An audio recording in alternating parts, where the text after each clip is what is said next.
ईद उल फित्र अर्थात रमजान ईद मनमाड शहरमध्ये पारंपरिक पद्धतीने मोठ्या उत्साहाच्या वातावरणात साजरी करण्यात आली। या निमित्त जामा मस्जिदचे मौलाना असलम रिझवी यांच्या नेतृत्वाखाली IUDP भागातील नवीन आणि जुनी या दोन्ही ईदगाह मैदानासह शहरातील विविध मस्जिदमध्ये हजारो मुस्लिम बांधवांनी ईदची सामूहिक नमाज पठण केली। यावेळी देशात जगात शांतता निर्माण व्हावी, शहरातील सोबतच राज्यासह देशावर आले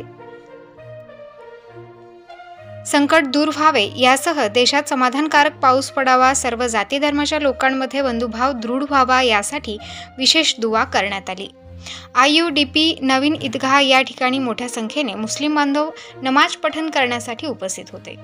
ईद उल फित्रची नमाज पठण झाल्यानंतर एकमेकांना भेटून रमजान ईदच्या शुभेच्छा देण्यात आल्या। प्रबंधभूमी महाराष्ट्र न्यूजसाठी अझर शेख, मनमाड।